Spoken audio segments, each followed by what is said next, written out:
Расследование этого уголовного дела началось в городе Одессе в августе 1965 года, в самый разгар курортного сезона. Штукатур Зинаида Суббота ранним утром постучала в окно комнаты, которую снимала молодая пара из Ленинграда, Сергей и Анна Семеновы. Рабочая хотела потребовать назад свой малярный инструмент. Заметив, что дверь открыта, она вошла и обнаружила на полу мертвую женщину с раной в районе виска. Мужа в комнате не было.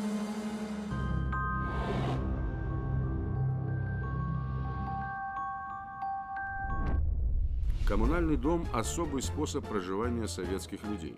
Разделены только комнаты – ванна, туалет, кухня, места общего пользования. В таких условиях от соседей ничего не скроешь. Единственная особенность комнаты, где произошло убийство – отдельный вход. Соседи ничего важного вспомнить не могли. Одна давно ослепла, а другая рассказала, что несколько дней назад между супругами произошла ссора. Анна не хотела мужа куда-то отпускать, но потом вроде они все уладили. Женщина-штукатур рассказала, что сама предложила Сергею подработку, узнав, что он специалист по электричеству. Она делает ремонт у соседей, им нужно проложить электропроводку. Сергей согласился. С утра нежился на пляже, а после полудня работал, неплохие деньги зарабатывал. Пользовался ее инструментом. Когда Зинаида утром не обнаружила шпатель, пошла к нему. Почему Сергея не было дома, не знала. Криминалисты определили время смерти – около полуночи. Удар не очень сильный, но пришелся на хрупкое место – височную кость. Женщина скончалась за считанные минуты. По форме раны и гематомы эксперты определили, что били предметом с круглым краем, возможно, бутылкой. Травмы на мочках ушей говорили о том, что с жертвы спешно сняли серьги. Под ногтями обнаружили кровь и эпителий – явные следы сопротивления. На убийце должны были остаться глубокие царапины. На полу четко отпечатался кровавый след от узкой туфли. Предположили, что это лодочка. Так называли модную в 60-е годы женскую обувь на низком каблуке. Насильный удар и след от лодочки дал основание для версии, что убийца – женщина. Отпечаток пальцев на дверной ручке не принадлежал Анне. Сыщик обнаружил еще жемчужину в волосах. Она могла выпасть из похищенных сережек. Детективы не успели завершить первичный осмотр, как раздались крики вернувшегося мужа. На лице Сергея были ссадины и кровоподтеки. Он рвался в комнату, требовал показать тело. Сыщик не раз сталкивался с ситуациями, когда преступник пытается убедить в своей невиновности, изображая горе. К месту событий стали подтягиваться любопытные, в том числе и отдыхающие, которые снимали комнаты в этом же доме. Детектив решила провести мужа к месту преступления, чтобы разговор с ним прошел без зрителей. Мешал общему трагическому настроению неугомонный мальчик. Его игра в индейцев раздражала взрослых. Бабушка отобрала у него цветное перо, которое он нашел у подворотни. Слепая соседка, услышав про перо, задумчиво произнесла имя Лала. Муж убитый проверил вещи и сообщил: пропали кошелек Анны и серьги, золотые с красным корундом. Украшений из жемчуга у молодой женщины не было. Дома он действительно не ночевал, но находился рядом. В пустующей соседней квартире прокладывал электропроводку. Закончил около 10 вечера, пошел прогуляться в парк. Там получил по голове от каких-то хулиганов, очнулся под утро. Рассказ звучал не очень правдоподобно. Мужчина путался в показаниях, но настаивал, не сам же себя он избил. Разговор прервал помощник сыщика, который принес со двора цветное перо, взятое у соседского мальчишки. По словам слепой соседки, в районе 11 часов вечера она слышала звон монет. По нему определила, что во двор зашла хорошо известная в районе цыганка Лала. Зарабатывает она гаданием. У нее пояс расшит монетами, звенит, а на голове она носит повязку, украшенную цветными перьями. Сергей о приходе цыганки ничего не знал, но заметил, его покойная жена увлекалась мистикой. Ходила к целителям, бабкам-шептуньям, верила им больше, чем врачам. Казалось, муж готов был цепляться за любые объяснения, чтобы отвести подозрения от себя. Сыщик обратила внимание на туфли мужчины. Небольшой размер ноги, узкие. След, принятый ими за женские лодочки, мог принадлежать ему. Но проведенная экспертиза показала, что кровь под ногтями жертвы по группе не совпадает с кровью мужа, и отпечаток обуви отличался. Сергея отпустили под подписку о невыезде. Зато нашли адрес той самой цыганки Лалы и даже успели туда сходить. Квартира ее была закрыта. Соседи уверяли, что гадалка обязательно придет. В доме ручная птица, Лала ее не бросит. Цыганка появилась поздней ночью. Пробиралась так, что явно не хотела, чтобы ее заметили. Дома ее уже ждали сыщики и приглашенные понятые. Ручной ворон сидел на плече следователя. Цыганка пыталась бежать, сыпала проклятиями в адрес сыщиков. Но это ей не помогло. В доме провели обыск и обнаружили кошелек, похожий на похищенный из квартиры, и серьги с красным камнем-корундом. На задержанной были туфли-лодочки и повязка с крашенными перьями. Цыганка клялась, что в комнате Семеновых была, но Анну не убивала. Собранные вещественные доказательства говорили об обратном. Лалу задержали, чтобы провести ряд экспертиз. Убийство молодой женщины Анны Семеновой в съемной квартире Одесского дома. Смерть наступила в результате удара тупым круглым предметом в височную часть. След от туфли-лодочки, отпечаток некрупного пальца на дверной ручке дают повод предполагать, что убийца – женщина. Слепая соседка вспоминает, что ночью во дворе была гадалка Лала. Ее задерживают, проводят обыск и обнаруживают предметы, которые принадлежали убитой. Но цыганка в убийстве не признается. Результаты экспертиз были противоречивы. Отпечаток пальца, найденный на дверной ручке, действительно принадлежал гадалке, а вот ее кровь не совпадала с эпителисом под ногтями жертвы.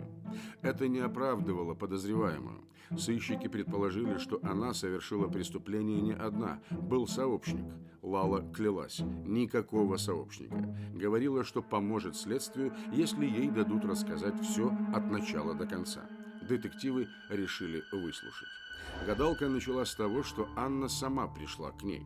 Просила погадать на свою судьбу, рассказала, что влюбилась. Пока муж уходил на подработку, ленинградке вскружил голову какой-то местный женатый мужчина. Имени его Анна не называла. Только сказала, что работает он простым механиком. Она принесла цыганке записку, написанную его рукой, чтобы та по почерку определила, какие у него тайные мысли. Лала ничего плохого о новом знакомом Анне не сказала, но задавала вопросы. Стоит ли ломать свою судьбу из-за мимолетной любви? Муж обеспеченный, его отец, как узнала цыганка, занимает высокий пост. Анна ответила, что деньги у нее есть и без мужа. Большое богатство. Такие слова гадалка не могла пропустить. Наврала девушке, что ее богатство можно заговорить на удачу и любовь. Анне идея понравилась. Она пригласила Лалу пойти к ней домой. Она даже не чувствовала, что находится уже под воздействием цыганского гипноза. Чтобы ее никто не видел, Лала осталась ждать возле входа во двор, сказав, что будет заговаривать богатство на любовь и удачу прямо здесь. Анна ушла. Лала прождала ее минут 10. Девушка не возвращалась. Гадалка не хотела упускать добычу. Поднялась по лестнице, увидела распахнутую дверь. Вошла в комнату, на полу лежала мертвая Анна. Цыганка готова была уйти, но на глаза попался кошелек. Решила снять и сережки. Про жемчужину, найденную на месте преступления, цыганка ничего сказать не могла. Жемчуг не носила. А записка у нее дома. Сыщики могут ее забрать. Содержание она помнила наизусть. Анюта, отдал письмо бабуле, она все равно слепая, ничего не увидит. Я уехал к детям на выходные, вернусь в понедельник. Твой сосед. Целую. Если цыганка не врала, содержание записки говорило о том, что любовник убитой жил с ней по соседству. И слепая старуха, его бабушка. Клавдия с подозрением отнеслась к расспросам детектива.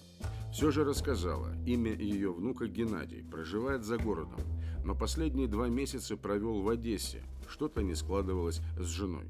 Записку действительно по просьбе внука передавала Анне, что в ней, естественно, не знала. Он здесь в доме решил отреставрировать камин, а девушка – архитектор, так что это было деловое общение. Клавдия говорила, что внук уехал, но вторая соседка подоспела вовремя и доложила, он здесь, со всем своим семейством. Геннадий действительно реставрировал камин. Вопросы сыщика заставили его занервничать.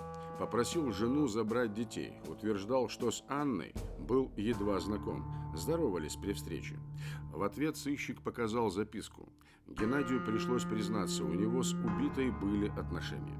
Завязались они случайно, ничего серьезного он не планировал. А потом помирился с женой. Всю семью привез в Одессу. Сыщик продолжил мысль Геннадия. Любовница в какой-то момент стала обузой, мешать стала. Геннадий возражал. Анна была скромным и воспитанным человеком. Никогда бы его не подставила перед женой. К тому же в день убийства его здесь не было. Уезжал в город. Убийство молодой женщины Анны Семеновой в съемной квартире Одесского дома. Смерть наступила в результате удара тупым круглым предметом в височную часть. Подозревается житель дома Геннадий Бирюк, у которого завязался роман с приезжей молодой женщиной. Возможный мотив убийства заставит женщину молчать об этой связи, поскольку Геннадий помирился с женой. Спор сыщика с Геннадием прервали крики со двора. Соседка Вера защищала своего внука, у которого Сергей, муж убитой Анны, пытался отобрать наволочку, наполненную какими-то вещами. Как только Сергей увидел детектива, стал говорить, что ему ничего не надо, и хотел уйти, но сыщик его остановил. Инцидент начался с того, что мальчишка полез в подвал и вытянул оттуда наволочку, наполненную какой-то посудой. Сергей увидел и стал кричать, что это его барахло. Сыщик заглянул внутрь. Там лежала старая столовая утварь из золота и серебра. Сверху находилась пивная кружка, инкрустированная жемчугом. Очень похожую жемчужину нашли у изголовья убитой женщины. Сергей уже не настаивал, что это принадлежит ему. В разговор вступила слепая Клавдия. Она рассказала, до прихода к власти большевиков дом весь принадлежал сахарозаводчику Юстинову. Вероятно, это его клад. Версия соседки вызывала сомнения. Посуда, возможно, и дореволюционная, а вот наволочка новая, судя по бирке, производство фабрики белорусского города Орша. Постельное белье в Советском Союзе было страшным дефицитом. Свободно купить в магазине невозможно. 2-3 комплекта посменно использовались людьми десятилетиями. Белье берегли, зашивали и перешивали. Особенно ценились продукция фабрик городов Иваново и Орша. Когда в Москве появился магазин «Ганга», обязательным столичным сувениром стал комплект постельного белья индийского производства. И дело было не в качестве. Индийское белье, в отличие от отечественного, могло быть цветным и с рисунками. Постельное белье считалось прекрасным подарком на свадьбу. Оно обязательно входило в приданное, которое начинали собирать девочками еще тогда, когда они ходили в школу. После подачи заявления о бракосочетании молодожены имели право на приобретение дефицитных товаров по так называемому приглашению. Оно позволяло купить 2 комплекта простыней, пододеяльников и наволочек, 1 скатерти и 4 полотенец. Детектив прошелся по всем комнатам коммунальной квартиры и осмотрел постельное белье жильцов. Похожего ни у кого не нашел. Последней была комната постояльцев, которые снимали помещение на период летнего отпуска. Женщина почему-то предъявлять белье отказалась и заявила, что они заканчивают отпуск и уезжают домой. Но мужчина понял, что проверки не избежать, и согласился.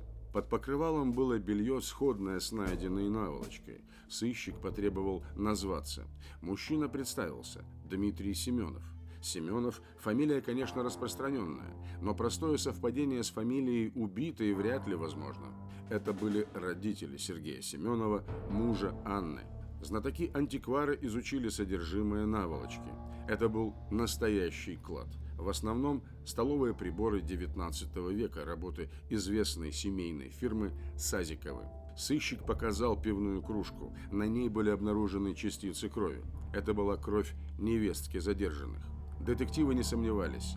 На теле Дмитрия должны остаться царапины, следы ее сопротивления. Дмитрий стал давать признательные показания. Его настоящая фамилия Юстинов. Он сын сахарозаводчика Юстинова, а дом, в котором они сняли комнату, в прошлом особняк его отца. Сразу после революции родители эмигрировали, а он Романтичный юноша, захваченный революционной идеей, остался. Отец из-за границы написал Дмитрию письмо о том, что сбежать из большевистской страны парень уже вряд ли сможет, но может рассчитывать на наследство. Отец боялся, что письмо попадет в чужие руки, поэтому написал иносказательно: «Дома тебя будет ждать привет от Сазиковых. Первым делом погрей руки у камина». Дмитрий уверял сыщиков, что хорошо обеспечен и никогда бы не поехал за кладом, если бы не сын. Сергей несколько лет назад связался с компанией карточных игроков, и начался ад. Отец растратил все свои сбережения на погашение его долгов. Умолял сына больше не играть, но в мае Сергей пришел домой избитый. Признался, что должен 15 тысяч рублей. Обращаться в милицию за защитой отец не хотел.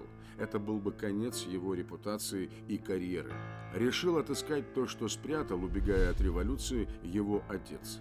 Распланировали целую операцию. Первыми в Одессу прибыли Сергей и его жена Анна. Молодые люди осмотрелись на месте, сняли комнату. А заодно узнали, что этажом ниже сдается еще одна. Разузнали о каминах. Оказалось, что два из них давно замурованы. Чтобы добраться до одного из них, сын устроился на подработку электриком. Вторым занялась его жена Анна. Она закрутила роман с Геннадием и уговорила его разобрать кладку. Но неожиданно для семьи невестка всерьез увлеклась чужим мужчиной. Стала с ним проводить много времени вместе. Родители о поведении невестки сказали сыну, но он был занят другим. В Одессе нашел компанию и стал играть, часто уходил из дому. Кстати, в ночь убийства он тоже ушел играть. На него не нападали хулиганы в парке, его избили за карточные долги. Надо было спасать сына и его семью. Дмитрий решил поговорить с невесткой сам. Войдя в комнату, увидел сверток в руках Анны. Дмитрий понял, что Анна обнаружила клад, попросил объяснений, но Анна грубо ответила, что у нее нет времени на разговоры. Она была не в себе, как будто под гипнозом. Говорила сбивчиво и странно. Дмитрий пытался вырвать узелок из ее рук. Посуда посыпалась на пол. Дмитрий узнал кружку, которую последний раз видел 40 лет назад. Анна продолжала сопротивляться. Дмитрий ничего не соображал, когда размахнулся и ударил ее кружкой по голове. Мужчина говорил, что не хотел убивать, сработали эмоции. Жене о своем преступлении ничего не рассказал. Клад спрятал, чтобы при случае продать. Он согласился на чистосердечное признание и честно сотрудничал со следствием. Суд приговорил его к 8 годам лишения свободы. Проведя 5 лет за решеткой, он вышел на свободу, но восстановить честное имя так и не смог до конца своих дней.